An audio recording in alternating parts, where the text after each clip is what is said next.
काश के हम मोमिन होते तो आज हम जन्नत में होते और जहन्नम के अंदर जल न रहे होते, सड़ नहीं जाते, गल नहीं जाते। मेरे प्यारे साथियों, दोबारा जिंदा तो किया जाएगा, लेकिन दोबारा की जिंदगी या तो बड़ी आसान होगी या तो दोबारा की जिंदगी बहुत ही ज्यादा मुश्किल होगी। रमजान गुजरने के बाद भी तकवा नहीं आया तो अब कौन सा महीना तुम्हें मिले? रमजान के बाद भी तुम्हारे अंदर दीनदारी परहेजगारी नहीं आई तो कौन सा जमाना, तो कौन सा महीना मिले? क्या फरमाया इमाम कायनात ने? अल्लाह के नबी सल्लल्लाहु अलैहि वसल्लम फरमाते व दखल अलैहि रमजान, जिसकी जिंदगी में रमजान का महीना आया और रमजान को पा लेने के बाद सुम्मन सलख क़ब्ल युग़फ़र लहू, और जब रमजान गुजर जाने के बाद अपने गुनाहों की माफी न मांग सका और अल्लाह का दीनदार बंदा न बन सका, फरमाया उससे बढ़कर के बदनसीब कोई दूसरा नहीं है, उससे बढ़कर के बदनसीब कोई दूसरा आदमी नहीं है। अभी रमजान गुजरा मेरे भाइयों, तकवा का हाल ये है, हमारा और आपका तकवा का हाल ये है। रमजान गुजरा, चांद दिखा, वैसे मस्जिदों को हमने आबाद तर्क कर दिया, मस्जिदों को वीरान कर दिया। मेरे प्यारे साथियों, ऐसे लोग भी कल क़यामत के दिन काश काश करेंगे, काश कि हम दुनिया के अंदर हमने अमल किया होता तो आज हमें जहन्नम के अंदर जलना न पड़ता। आओ इस आयत की तफसीर में और भी मुफस्सिर ने और भी तफसीरें की है। बाज़ ने ये कहा है जब जन्नती जन्नत पहुंचेंगे और जहन्नमी जहन्नम पहुंचेंगे तो जन्नतियों को जहन्नमियों को दिखाया जाएगा, आई जन्नतियों जरा जहन्नम के अंदर झांक लो और जहन्नम के अंदर लोगों को देख लो। जब जन्नती जहन्नम के अंदर झांकेंगे तो अपने दोस्तों को देखेंगे, अपने रिश्तेदारों को देखेंगे, अपने यहाँ के बहुत से लोगों को देखेंगे जो जाहिरी शक्ल में बहुत अच्छे मुसलमान थे, लेकिन तन्हाई में वो गलत काम किया करते थे। लोगों के बीच में तो बड़ा अच्छा बनते थे, लेकिन तन्हाई में अकेले में गलत काम करने से बात नहीं आते थे। इस वजह से वो जहन्नम के अंदर पहुंच जाएंगे और ऊपर में जन्नती लोग कहेंगे आई जहन्नमियो मा सलककुम फी सकर कालू लम नकु मिनल मुसल्लीन। आई जहन्नमियो, आई मेरे दोस्त, आई मेरे चचा, आई मेरी बहन, आई मेरे भाई, आई मेरे गांव के लोगों, आई मेरे रिश्तेदार, तुम जहन्नम में क्यों चले गए? मा सलककुम फी सकर, अरे जहन्नम में तुम्हें किस चीज ने पहुंचा दिया है? तुम जहन्नम के अंदर कैसे चले गए हो? मेरे भाइयों, ऐसे वक्त में जहन्नमी कहेंगे आलू लम नकु मिनल मुसल्लीन, हम जहन्नम में गए इसकी वजह यही है कि हमने उलमा की तकरीरें सुनी, हमने कुरान की आयतें सुनी, हमने मोहम्मद रसूलुल्लाह का फरमान सुना, लेकिन इसके बावजूद हम नमाज नहीं पढ़ते थे। तकरीर तो रात भर सुनते थे लेकिन अमल नहीं। हिंदू धर्म के अंदर भी नमाज है। योगी योजित सतत महात्मान रहस्यस्थित ऐका की यचतातिम निराशन प्रज्ञा पंचम समय कर्तव्य। हिंदू धर्म के अंदर श्रीमद् भागवत गीता के अंदर ये मंत्र मौजूद है।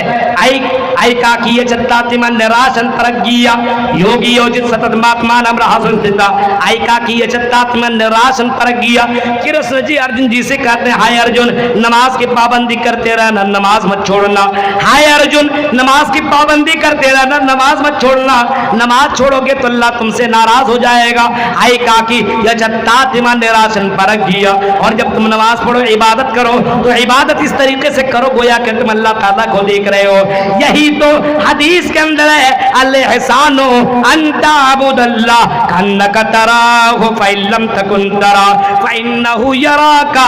एहसान ये इबादत इसको कहते हैं कि जब तुम इबादत करो तो ऐसे लगे जैसे तुम अल्लाह ताला को देख रहे हो, या अगर ये तसव्वुर पैदा ना हो तो अल्लाह ताला तुम्हें देख रहा हो, ये तसव्वुर पैदा होना चाहिए। मेरे भाइयों, इसी को तो इबादत कहा गया है। आज हमारी इबादतें ऐसी हैं, नमाज पढ़ता है लेकिन ध्यान मकान के ऊपर है, ध्यान दुकान के ऊपर है, ध्यान दूसरी जगह लगा हुआ है। नमाज भी पढ़ रहा है लेकिन नमाज के अंदर खुशू नहीं है। मेरे प्यारे साथियों, जहन्नमी कहेंगे लम नको मिनल मुसल्लीन, हम दुनिया में नमाज नहीं पढ़ते थे, हमने नमाजें नहीं पढ़ी, हमने काश के दुनिया के अंदर नमाज पढ़ी होती तो आज हम जहन्नमियों में से न होते। अच्छा तुम नमाज नहीं पढ़ते तो टोपी कुर्ता पाजामा सब कुछ था, सारा चीज, मुसलमान थे, नमाज नहीं पढ़ते थे? नहीं पढ़ता था। हाँ नमाज पढ़ता भी था लेकिन सुस्ती करके नमाज पढ़ता था। मन किया पढ़ लिया, मन नहीं किया नहीं पढ़ा, इसी वजह से जहन्नम में आए। वलम नकुनु तुइमुल मिस्कीन, और जहन्नमी कहेंगे आई जन्नतियों, हम तो दुनिया में खुद बहुत ज्यादा खाया करते थे लेकिन हमने मिस्कीनों को, यतीमों को हमने खाना नहीं खिलाया। वो कुल्ला नखूज़ु मअल खाइज़ीन, हम जहन्नम में इस वजह से आए हैं कि दुनिया के अंदर हम गप्पे लगाया करते थे, दुनिया की बातें किया करते थे, हम अल्लाह के बारे में कोई बात नहीं करते थे, जन्नत और जहन्नम का तज़किरा नहीं करते थे, एंजॉय की जिंदगी काट रहे थे। आज देखिए बहुत से लड़का लोग मिल करके मोबाइल लेकर के बैठ जाएगा, रात के 12 बजे रात को देखिए आप अपने गलियों से गुजरिए, नौजवान लड़कों सुनो, बैठ गया और गेम लेकर के बैठ गया, बगल में एकदम ऐसा बैठा हुआ लगता बस ये जन्नत का मामला कर रहा है, जन्नत जहन्नम का फैसला हो रहा है, बैठा हुआ हिलेगा भी नहीं और सारा चीज़ चल रहा। फ्री फायर में इतना ज़्यादा बिजी है, कोई अगर वहाँ कोई भी गुजर जाए पता ही नहीं चलता है, इतना बिजी। वकुन्ना नखूज़ु मअल खाइज़ीन, गप्पे लड़ाया करते थे, इसको मार इसको मार इसको मार, उसी के अंदर लगा करते थे। ये देखो ये देखो ये देखो, इंस्टाग्राम के ऊपर लगा रहते थे। हाँ हम इंस्टाग्राम के ऊपर लड़कियों के डांस देखा करते थे, लड़कियों की कमर को मचलते हुए देखा करते थे, हम लड़कियों के बाल को देखा करते थे। हमने वीडियो देख देख करके अपनी जिंदगी काटी और उसी के ऊपर हम गप्पे मारते थे। ये देखो इसका बाल कितना अच्छा है, ये देखो इसकी कमर कितनी अच्छी है, ये देखो ये लड़की कितनी अच्छी है, हम इसी के ऊपर गप्पे मारा करते थे। वकुन्ना नखूज़ु मअल खाइज़ीन वकुन्ना नुकज़्ज़िबु बियौमिद्दीन, और फिर हम कयामत को हम झुठला दिया करते थे और आखिरत को हमने झुठला दिया था कि कयामत कयामत कुछ भी नहीं है, आखिरत कुछ भी नहीं है, यही जिंदगी है। मौलवी करता करने दो, कहता है कहने दो, कुरान कहता कहने दो, हमें जिंदगी में एक बार जिंदगी मिली है, एंजॉय कर लो, मस्ती कर लो, एक नहीं 10-10 गर्लफ्रेंड रख लो। और आजकल की लड़कियां भी एक नहीं 10-10 बॉयफ्रेंड भी रख रही है, कभी इससे बात कभी उससे बात। आजकल की लड़कियों को देखो एडवांस हो चुकी है, एक नहीं बल्कि 10-10 बॉयफ्रेंड भी रख रही है। सारी लड़कियों को मैं नहीं बोल रहा हूँ, बहुत सारी दीनदार लड़कियां हैं अल्लाह की कसम जो ये कहती है, आई मौली साहब बाज लड़कियां यहाँ तक भी कहती है कि अल्लाह की कसम हम ज़िना नहीं कर सकते, गलत काम नहीं कर सकते। एक लड़की ने कॉल करके हमको बताया, मौलाना आप दो शादी के ऊपर तकरीर क्यों नहीं करते, क्यों नहीं करते कि मर्द एक नहीं 2-2 करे, 3-3 करे, 4-4 शादियां करे। आज हमने आपकी बहुत सी तकरीरें सुनी है लेकिन किसी भी तकरीर में हमने नहीं सुना कि 2 शादी करो, 3 करो, 4 करो। कुरान तो कहता 2 करो, 3 करो, 4 करो, मसला व सुलास व रुबा। हाँ ये कुरान भी कहता है 3-4 तक अगर ताकत है तो 3-4 करो। मौलवी साहब आप इसके ऊपर तकरीरें क्यों नहीं कर रहे हैं, इसके ऊपर कीजिए। अगर लोग 2-2 शादियां करेंगे तो ज़िनाकारी ख़त्म होगी। उस बहन को मैं मुबारकबाद देता हूँ नसीहत करने के लिए, उसने जो मुझसे कहा कि अगर समाज के अमीर तबका 2-2 3-3 शादियां कर ले तो ज़िनाकारी नहीं होगी, अगर 2-2 3-3 शादियां कर लेंगे तो जो जहेज का ये माहौल ये ख़त्म हो जाएगा। उस मेरी बहन ने मुझको मशवरा दिया और उसने कहा ऐ मौलवी साहब अगर मर्द 3-3 4-4 अगर शादियां करने लगे तो अल्लाह की कसम मर्द ज़िनाकारी से बच जाएंगे और लड़कियों की जो इस्लाम ने वैल्यू बताई है वो वैल्यू बरकरार रहेगी। मेरे भाइयों मैं इसके ऊपर तो ये नहीं बताऊंगा कि जाओ 2-2 3-3 4-4 शादियां कर लो, अगर ताकत है तो जरूर करो, लेकिन मेरे भाइयों जरा तसब्बुर करो। आज अगर शादियां नहीं हो रही है ज़िनाकारी की वजह से नहीं हो रही है। अल्लाह की कसम ज़िनाकारियों के अड्डे खुल चुके हैं। आज लड़कियों ने अपना वैल्यू नहीं समझा है। लड़के अगर एक मोबाइल दे दें, चंद पैसे दे दें या कुछ दे दें तो आजकल की लड़कियां उसी की दीवानी हो गई और अपना जिस्म दे बैठी, सब कुछ पूरी इज्जत नीलाम कर बैठती है। अब जाहिर सी बात, जब उसको इज्जत में, जब उसको उसका जिस्म मिल गया है तो वो लड़का शादी कहां से करेगा? मेरे प्यारे साथियों, गौर करो, आजकल के इंजॉय करने वाली बहुत सारी लड़कियां हैं, लेकिन बहुत दीनदार बहनें भी हैं जो कहती हैं मैं एक नहीं दो दो के साथ में अपने शौहर के साथ रह सकती हूँ, मुझे कोई प्रॉब्लम नहीं है। हाँ, मैं जिना नहीं कर सकती हूँ, मैं अपने जिस्म के साथ गलत काम नहीं कर सकती हूँ। मेरा शौहर अगर 3 निकाह करे तो मुझे कोई प्रॉब्लम नहीं है, 4 कहे कोई प्रॉब्लम नहीं है, लेकिन मैं जिनाकारी नहीं करूंगी, अपने शौहर को गलत काम करने नहीं दूंगी, मैं अपने शौहर के लिए दूसरी बीवी ला करके दे दूंगी। ऐसी भी बहनें मौजूद हैं। लेकिन आजकल कुछ लड़के हैं, शादी मत करना, मैं तुम्हें तो एंजॉय करा रही हूँ, शादी से क्या मतलब करना है मुझे से करना।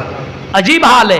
और बहुत सी लड़कियां शादी के बाद भी बॉयफ्रेंड रख रही हैं। गौर करो मेरे भाइयों, ये ज़िनाकारी करने वाले और करने वालियां कल क़यामत के दिन कहेंगे हम क़यामत को झुठला दिया करते थे, क़यामत कुछ भी नहीं है, आखिरत कुछ भी नहीं है। आइज़ा मितना व कुन्ना तुराबन ज़ालिका रज्उन बईद, हम मर जाएंगे, सड़ जाएंगे, गल जाएंगे, दोबारा जिंदा किए जाएंगे, ये कैसे मुमकिन है? मुमकिन ही नहीं है। ये बहुत बड़ी बात है, बहुत बाईद की बात है, ये होना ही नहीं है। इस वजह से जितना एंजॉय करना चाहो कर लो।